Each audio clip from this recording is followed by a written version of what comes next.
Good day to you. You're welcome to Brilliant Area College class. And we have 4 questions on the board. And the first one I have is from resultant of a vector. Likewise, the second one. Then the third one is also from vector. That's the magnitude of a vector. Then the last one is from position vector. We have to find the magnitude of the acceleration. Then we set the value of time t to be 0. So now let's start with the first one. Resultant is still under addition of several vectors. So now, as for the first question, so here we have force F1. So we have force F1 equals to 3I plus 4J. Then we have F2, that's I plus 3J. So if you have to find the resultant of two vectors, that means you have to add it up. So you have to find the sum. So that will be force F1 plus force F2. That's equals to, here we need to have 3I plus 4J. Then plus, this one is I plus 3J. You know what to do, right? So you collect the like terms. That will be 3I plus I plus 4J plus 3J. So this one will give us 4I plus 7J. So that is the resultant of the two forces, where we have force F1 and F2. So to find the resultant, that means you have to add it up. You find the sum of the two vectors. So F1 plus F2 will give us 4I plus 7J. So now the second one is also from resultant of a vector. So here we have vector AB. So we have vectors AB, then we have vector BC, then we have vector minus AD, then also we have vector 2CD. So we have vector 2CD. So from here, to find the resultant, we add it up. That will be vector AB plus vector BC plus vector minus AD, then plus vector 2CD. So now, this one that is negative, that means it is in the opposite direction. So now this one will now become vector AB plus vector BC. So to remove the negative sign, that means we will rewrite it as DA. That will be vector DA. It will become vector DA. Minus AD, when you have a negative sign, you want to remove the negative sign, then you rearrange it. Then plus, where we have 2CD, you can write it as CD plus CD. So that vector 2CD can also be, you can also write it as vector CD plus vector CD. So from here we have A, and here we have A, we'll cancel it out. So this one will cancel this one. That's under this particular topic. Then we have B, and B will cancel out under addition of several vectors. Here we have C, and C will cancel out. D will cancel D. Then we are left with vector CD. So now that is the final answer. So if you are asked to add these vectors together, so the final answer will be vector CD. That is the solution to the second question that we have here, where they ask us to find the resultant of the vectors AB, BC, minus AD, and vector 2CD. So that's the final answer. Now going to the third question. The third question that we have here is, if vector A is equals to 3I minus J minus 4K, so vector A is equals to 3I minus J minus 4K. So now we are asked to find the magnitude of vector 2A. So that's the question. Find the magnitude of 2A. So this A is a vector. So now these two that we have here, we use 2 to multiply vector A, then we find the magnitude. So the first thing that we need to do here is to find vector 2A. So the first thing is to use 2 to multiply the vector A. So that will be 3I minus J minus 4K.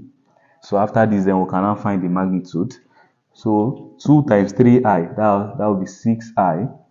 Now 2 times minus J, that will be minus 2J. Then 2 times minus 4K, that will be minus 8K. So now vector 2A is equals to 6I. That will be 6I minus 2J minus 8K.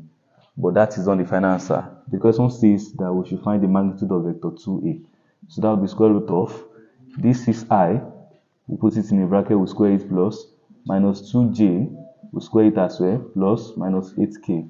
So we'll find the square.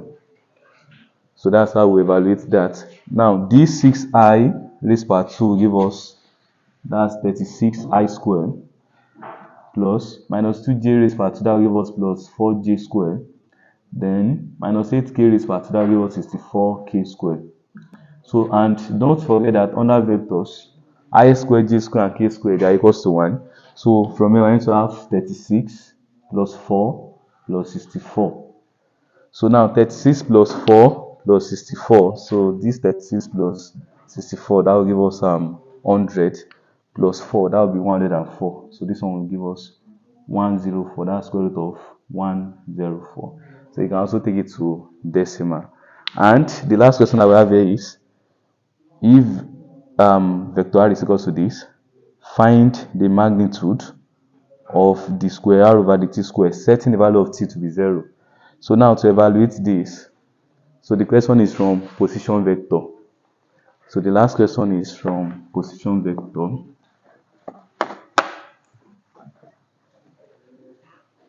Okay. So we'll differentiate twice with respect to t. So the first time, differentiating the first time, that will give us the velocity. So the r over the t.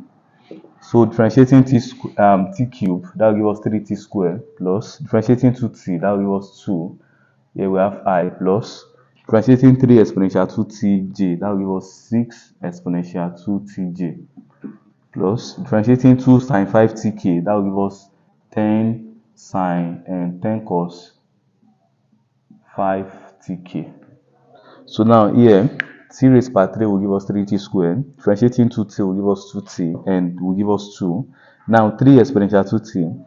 So here we differentiate the power, which is 2t, with respect to t, that will give us 2 times 3, that will give us 6.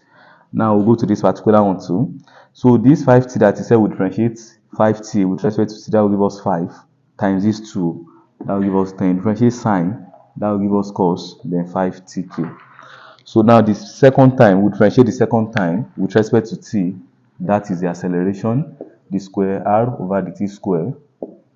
So differentiating this the second time will give us 6t. Differentiating 2, that will give us 0. Here we have I, plus differentiate 2t, that will give us 2 times 6, that will give us 12 exponential 2t. J is here plus. Now the one that we have here is 5t. Differentiating 5t will give us 5 times 10, that's 50.